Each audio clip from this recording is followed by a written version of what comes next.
está se chegando, que eu fico muito satisfeito com a presença dele.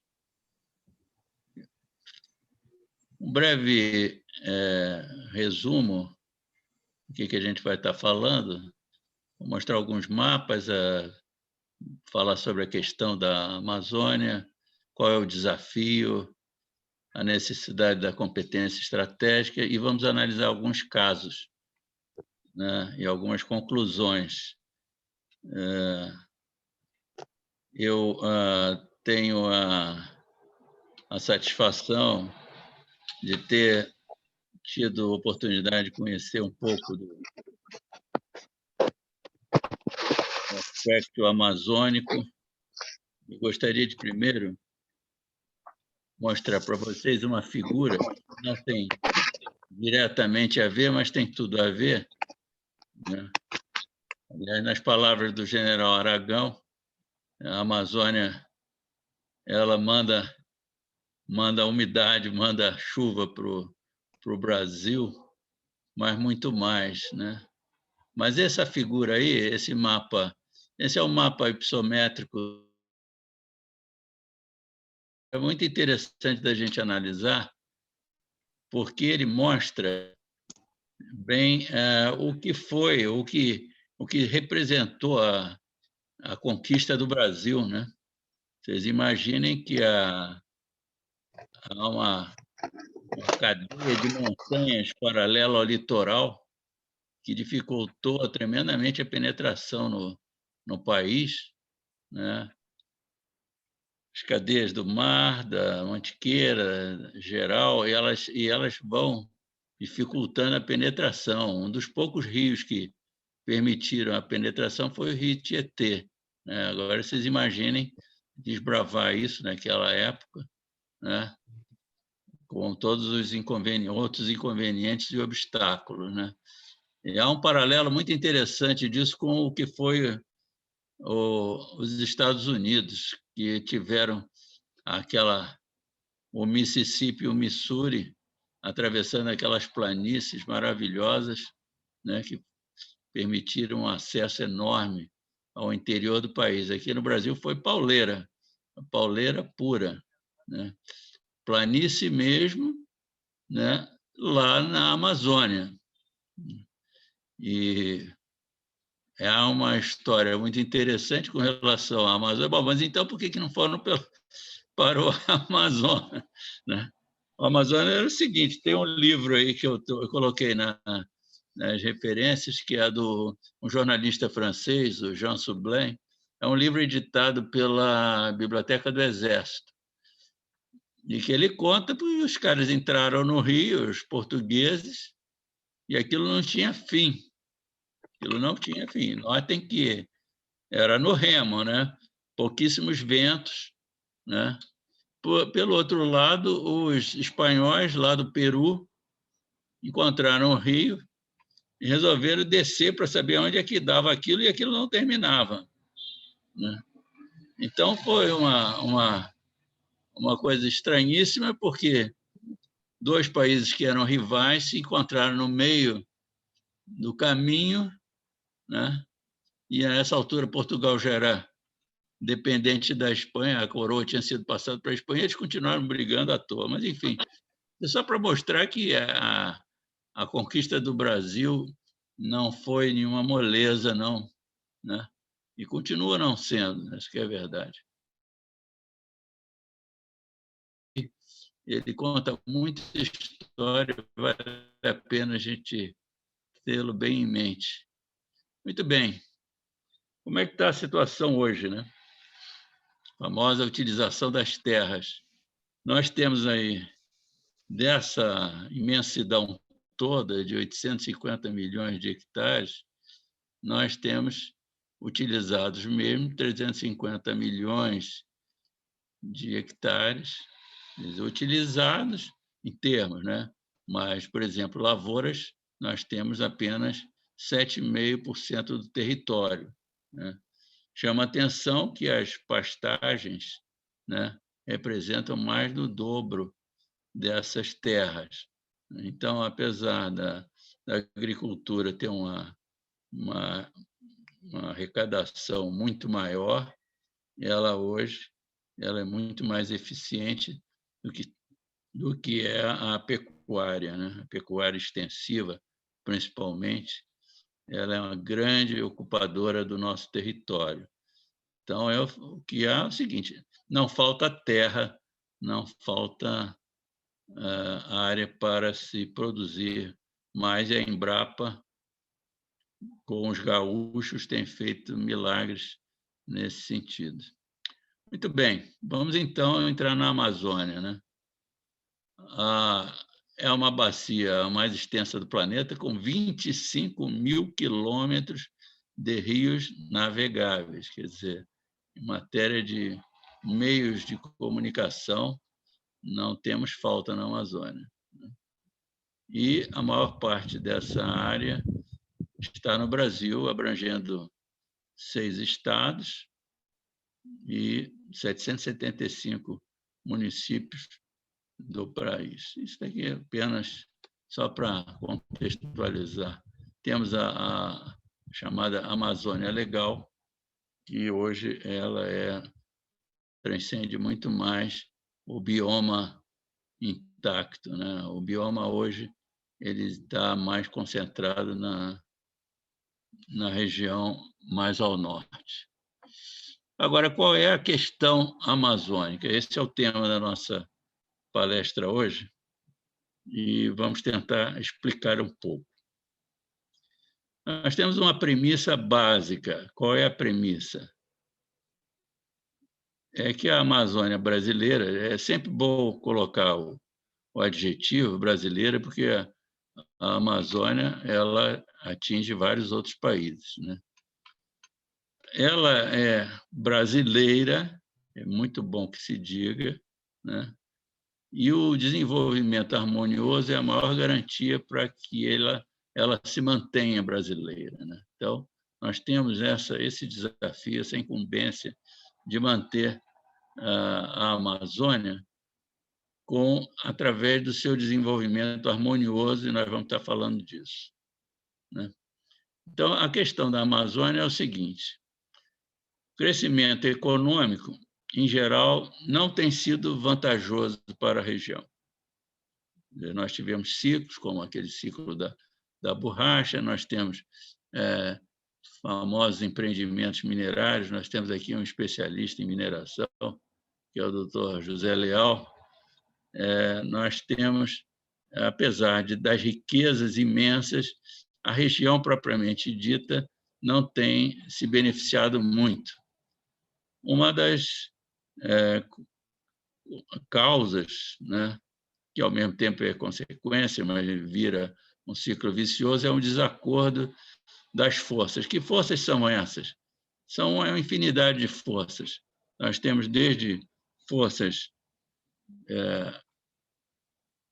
locais, forças criminosas, mas nós temos interesses externos, nós temos depois política, nós temos as Forças Armadas, nós temos a Igreja, nós temos as organizações não governamentais e etc, etc. Como consequência, tem havido um desenvolvimento, ao mesmo tempo, insuficiente e desordenado, o que cada vez mais e sempre ameaça e cria intromissões na nossa soberania. E aí a coisa faz um ciclo vicioso, cujo resultado a gente vê. Nós temos muitas regiões na Amazônia onde o índice de desenvolvimento humano é inferior ao de muitos países subsaarianos. Isso é uma triste constatação. Qual é o desafio? Nós temos que trazer progresso econômico, social e ambiental simultaneamente, criar um pacto de governabilidade, desenvolvimento vigoroso e sustentável, o que gera um estado de proteção e segurança, e aí sim uma Amazônia realmente brasileira. Uma das poucas coisas que vale a pena salientar aqui é o seguinte: a melhor forma de segurar uma região de um país é ocupá-lo vigorosamente, de uma forma saudável, com a participação da população.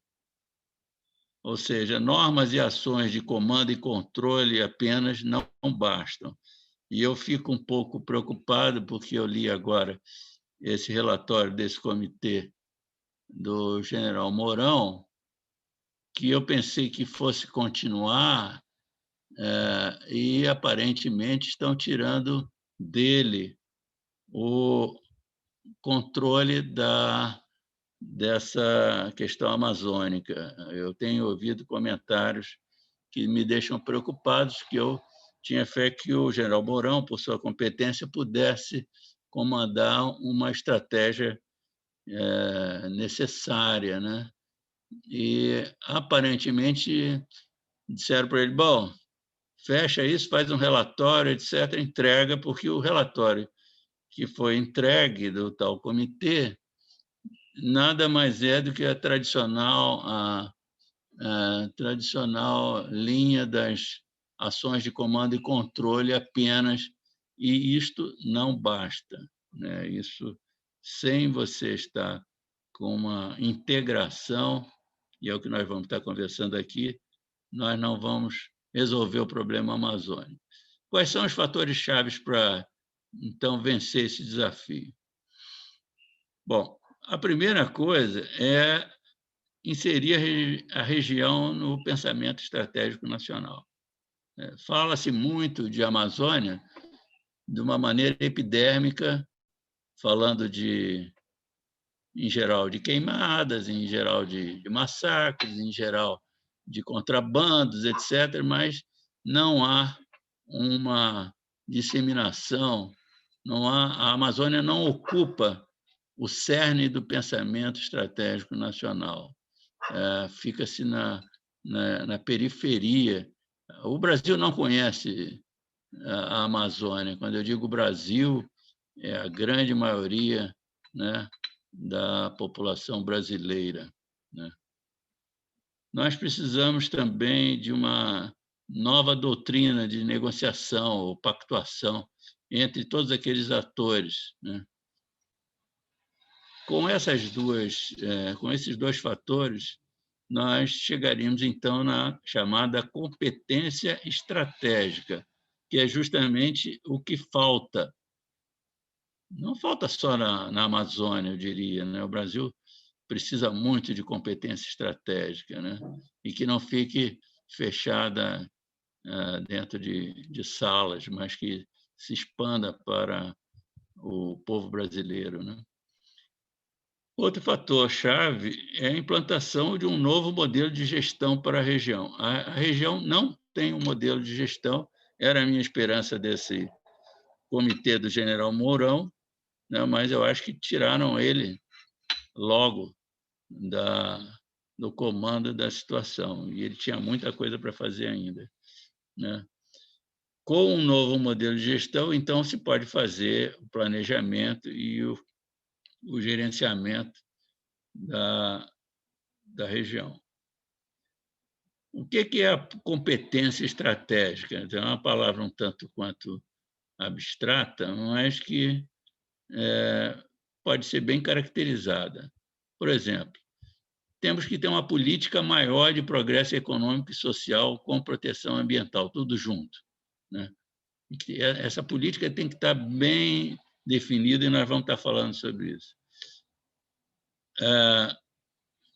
Nós precisamos de competência estratégica para superar esse impasse, né?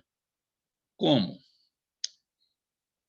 A partir de uma conscientização estratégica, isso é coisa que tem que se fazer em todos os níveis, nas academias, como a ANE, mas também nas faculdades, nos centros de pesquisa, nas assembleias, né?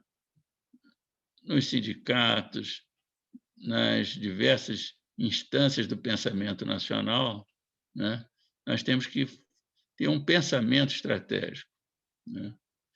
Tem uma referência muito boa na bibliografia, que é do Luiz Fernando da Silva Pinto, que conta a história da Escola de Sagres. Não sei se muitos dos senhores já leram, mas a Escola de Sagres foi realmente uma tremenda aula de estratégia que Portugal desenvolveu. Isso é pouco conhecido, mas o livro mostra isso maravilhosamente. A partir daí surge a chamada oportunização estratégica, que é o pensamento de oportunidades.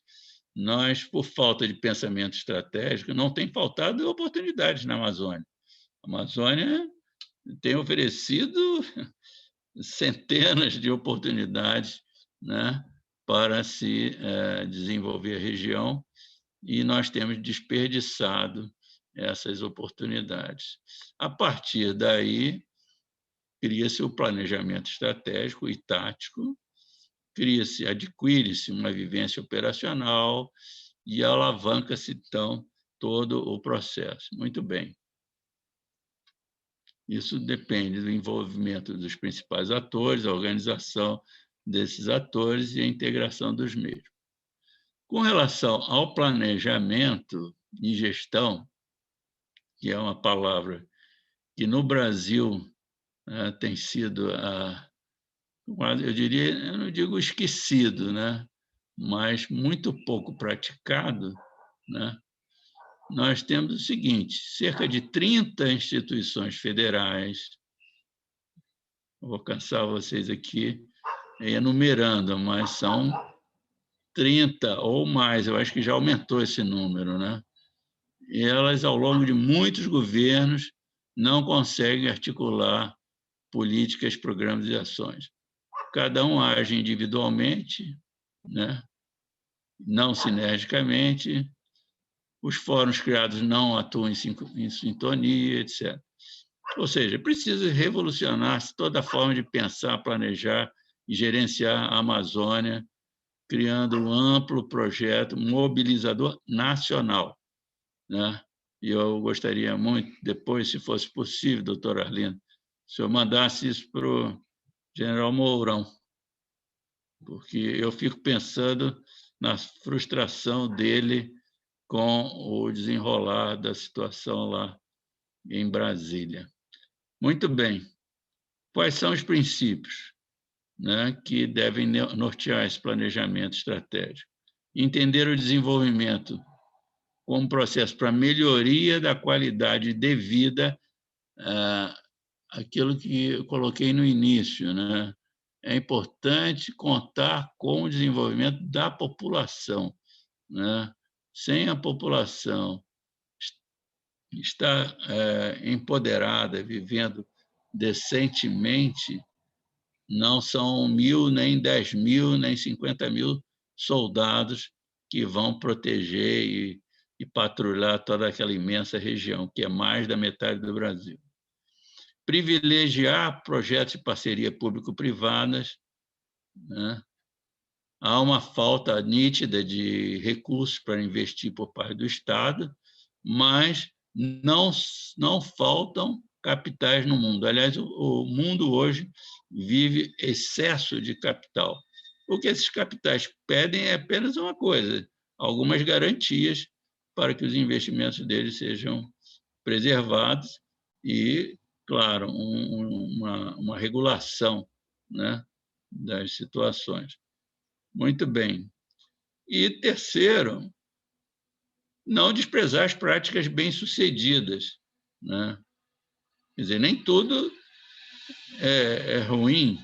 Nós tivemos o nosso mestre Marcos Freitas esteve aqui falando sobre a gestão de recursos hídricos, né?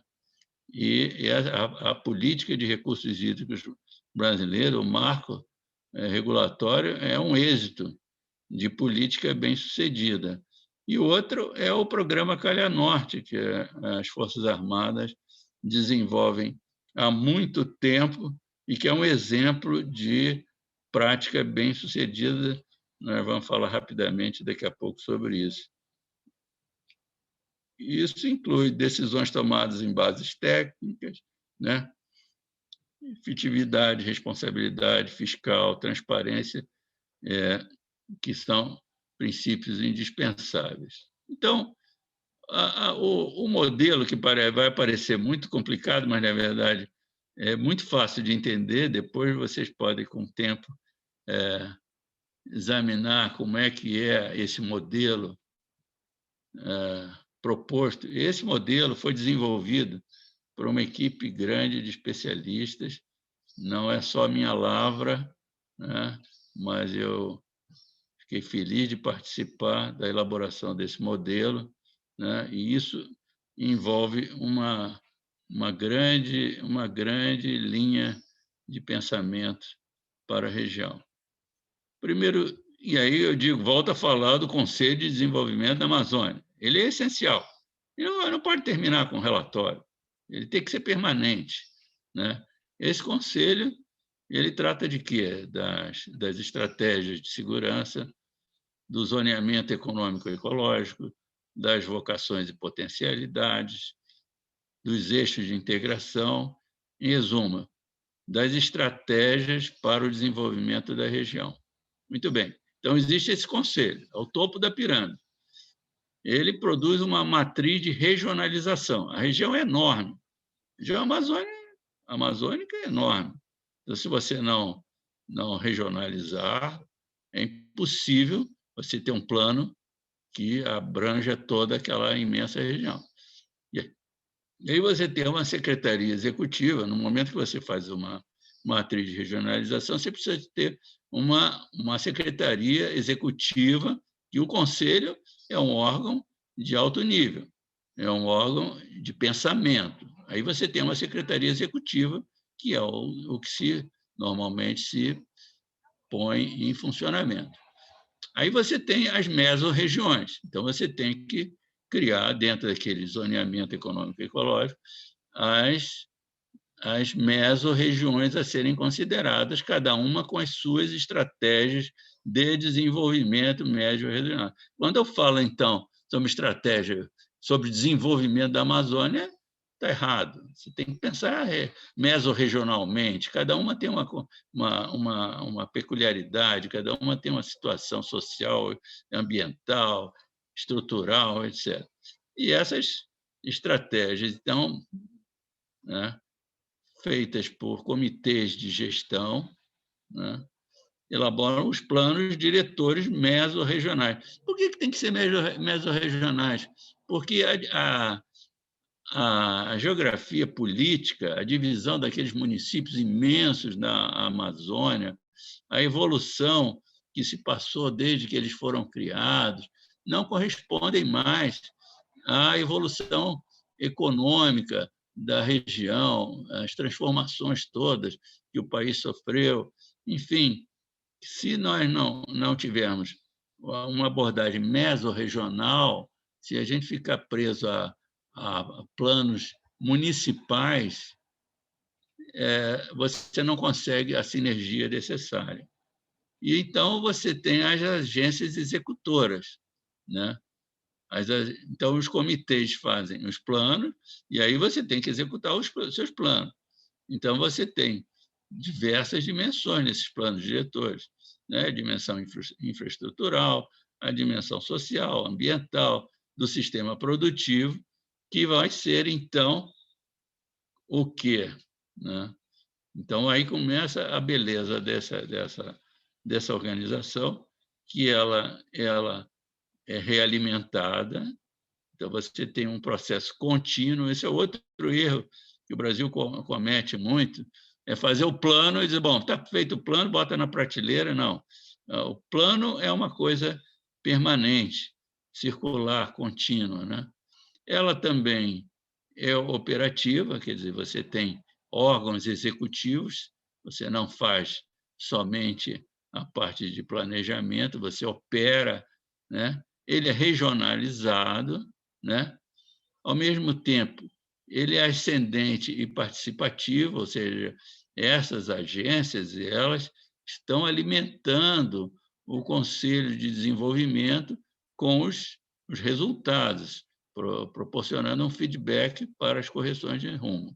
Esse é a nossa proposta, que, claro, precisa ser muito melhor explicada e detalhada. Muito bem. Vamos, então, à questão das mesorregiões que eu já mencionei. Por favor, se alguém tiver alguma dúvida, é só interromper para a gente poder avançar com segurança. Temos exemplos de mesorregiões. Eu vou citar dois exemplos. Um que eu já citei e que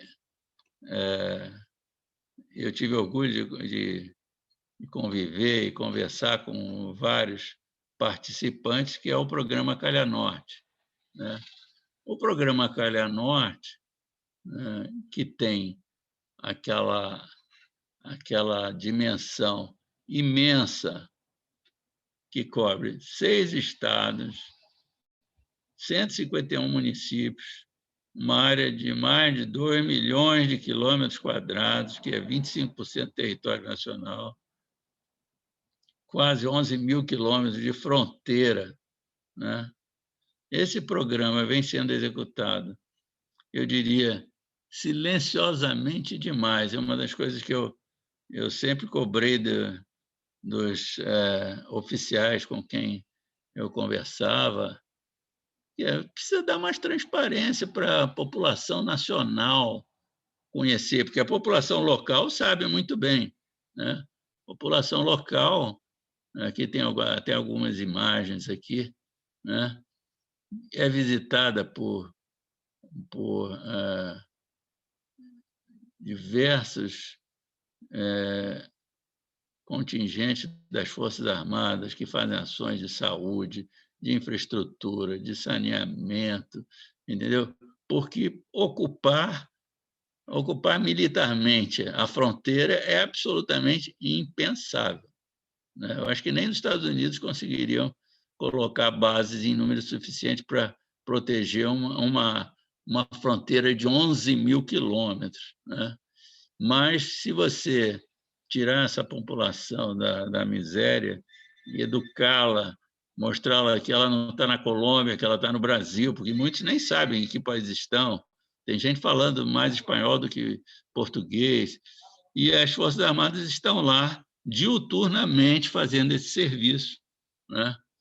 Marinha, Exército e Aeronáutica. Então, o Calha Norte é um exemplo de mesorregião que é muito bem elaborado, muito bem conduzido. Eu diria que falta recursos, né? O país não dá a uma área desse gigantismo os recursos que seriam necessários para que ela fosse ainda mais exitosa. Mas, enfim, é um exemplo concreto. E eu diria que dos programas que existem na Amazônia, talvez eu erre, é o único que eu posso dizer funciona. Não vejo outro, não vejo. Aí, bom, mas a Vale tem lá uma flona, etc, etc.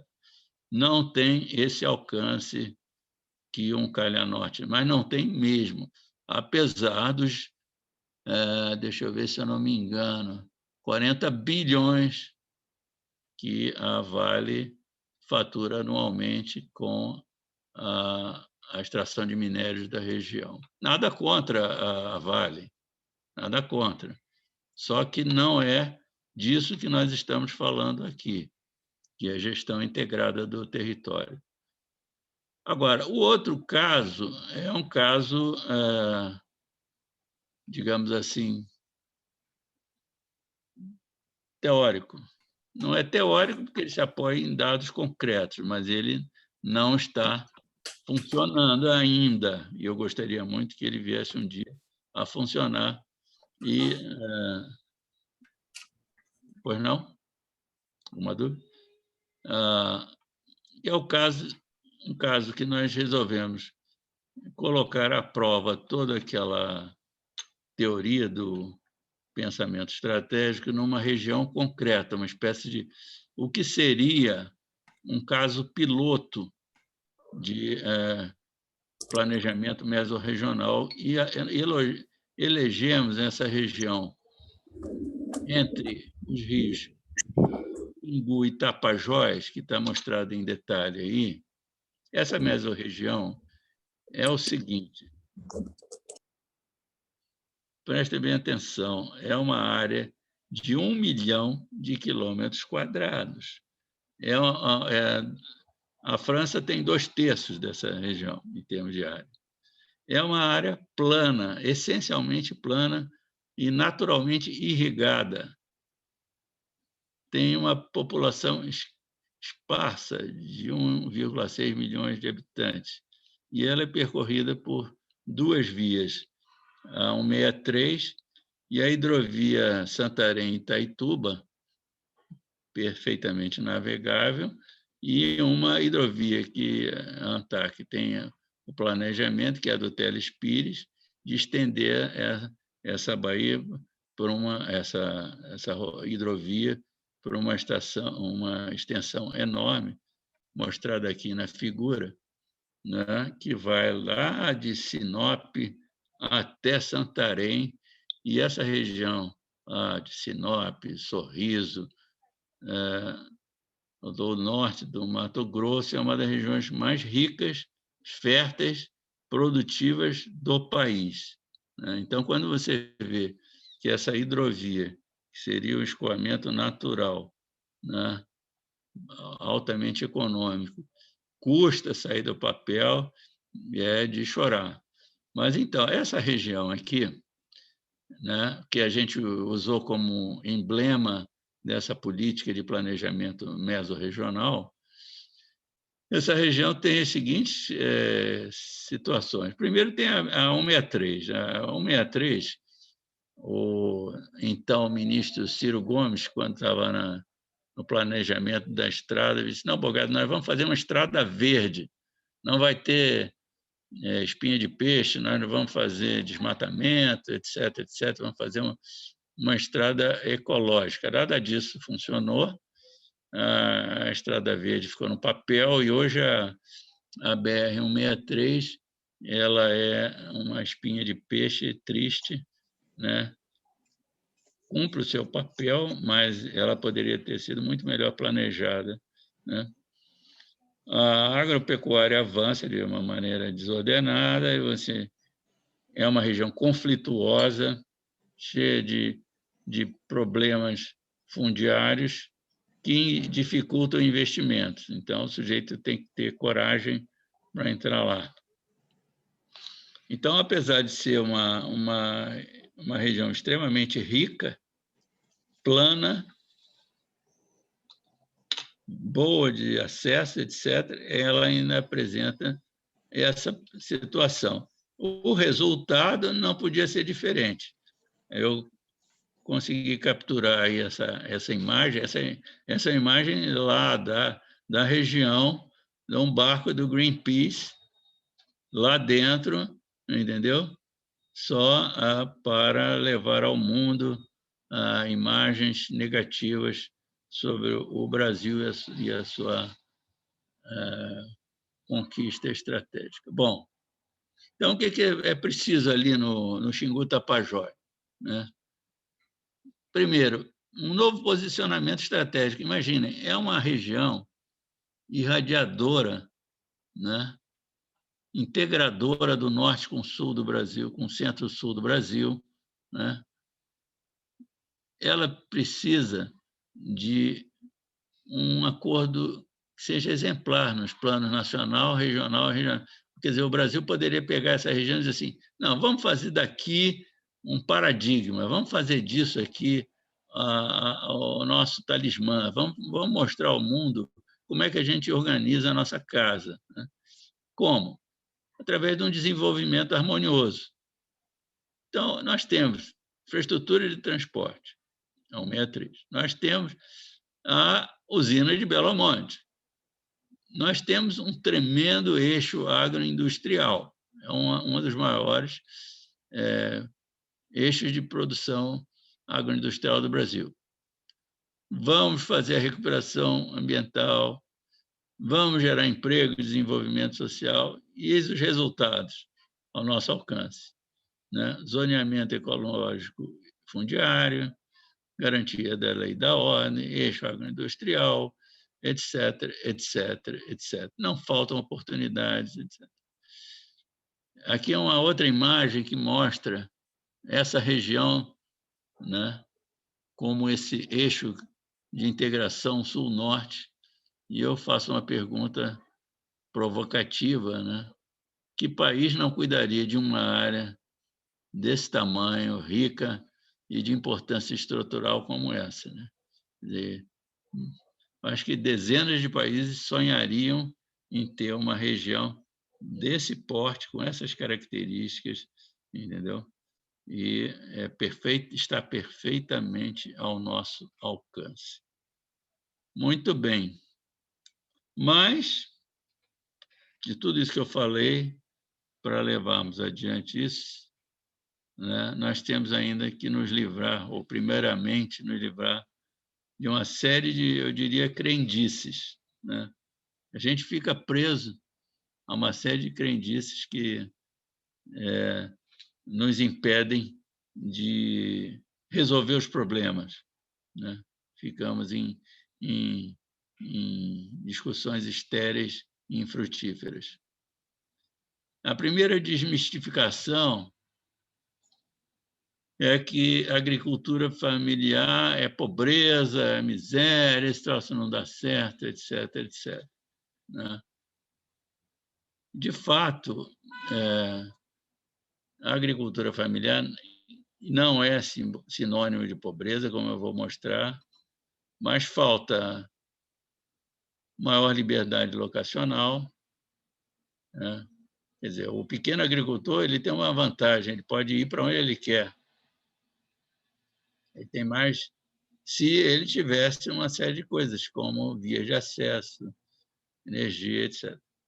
Créditos. Nós temos feito um projeto lá na COP para a agricultura familiar, e a gente nota as dificuldades que há com relação à questão do crédito. A juventude rural, que é um dos outros problemas sérios, que é o êxodo do jovem do interior, vêm todos para as capitais e aí vão para as favelas e depois para as cadeias, né? Capacitação e o associativismo, né? Vou dar um exemplo de que a agricultura familiar não é pobreza com a Cochupé. A Cochupé é uma das maiores cooperativas gigantes do Brasil, tem uma receita da ordem de 3,8 bilhões, né? Eu fiz projetos de consultoria, grandes projetos de consultoria para a Cochupé, então eu conheço bem, na prática, essa cooperativa fantástica, com 14.500 associados e 95% deles de agricultura familiar. Eu ia visitar agricultores, chegava lá 8 horas da noite, aí aquela hospitalidade mineira dizendo: senta aí tomar um cafezinho que o fulano já está chegando, ele está lá em cima do trator ainda. Eram 8 horas da noite, uma pequena propriedade, o sujeito estava lá em cima do trator às 8 da noite, né? Então, vocês vejam, 3,8 bilhões com 95% de agricultura familiar. É uma cooperativa que tem 2.000 funcionários, faz seu próprio café. Aliás, eu recomendo o café da Cochupé, é maravilhoso, fábrica de rações, etc. Bom, né? A segunda desmistificação é que o agronegócio não é um vilão, né? O agronegócio responde por 27% do PIB, né? E, apesar disso, tem ainda os seus problemas, claro, né? Que precisam e devem ser sempre corrigidos. Eles precisam de maior visão estratégica sobretudo do ponto de vista social e ambiental, maior agregação de valor aos seus produtos, né? E maior investimento em P&D. Não pode ser só a Embrapa a fazer P&D para eles, que faz muito bem, diga-se de passagem, mas com os recursos que eles têm, eles poderiam investir mais em P&D. Então, nós lá na COP resolvemos desenvolver um programa que a gente batizou de Amazônia Viva e que eu vou falar no restante aqui da minha apresentação para quem ainda não dormiu e tiver interessado em continuar acompanhando, e que a gente batizou de Amazônia Viva. Essa palavra Amazônia Viva, ela tem o duplo sentido, né? No sentido de que tudo que a gente não quer ver é a Amazônia morta, e no sentido de que vida é em todos os sentidos mesmo, né? 360 graus, né? Começando pela vida das pessoas. A visão desse programa, né, é que a devastação do bioma só será possível quando a sua população rural estiver fortalecida social e economicamente. Eu costumo muito dar o exemplo do Canadá, né? O Canadá tem parques, reservas florestais gigantescas, né? Eu trabalhei na Eletrobras muitos anos e visitei muito o Canadá. No Canadá tem muitas particularidades comuns ao Brasil, né? Em termos de recursos hídricos, as suas grandes distâncias, etc. E tem suas florestas. Agora, vocês imaginem a cena de um cidadão botando fogo num parque florestal canadense, né? Na mesma hora vai aparecer um canadense, vai pegar o celular, vai ligar para a polícia montada lá e o cara vai preso, mas não tenha dúvida. Ao passo que aqui na Amazônia, ele vai tacar fogo, né? Se bobear, o caboclo vai oferecer-se para ajudar a queimar. Por quê? Porque ele está com fome, ele precisa de dinheiro, precisa de salário, etc. Então, se nós não fortalecermos a população rural da Amazônia, não adianta fazer mais nada. Tem que primeiro fortalecer ela de uma maneira social e economicamente, e, claro, dentro dos princípios de conservação ambiental. Aí nós temos os chamados municípios prioritários. Bom, mas e aí? Você vai fortalecer como e quando e aonde, etc. Então, nós mapeamos cuidadosamente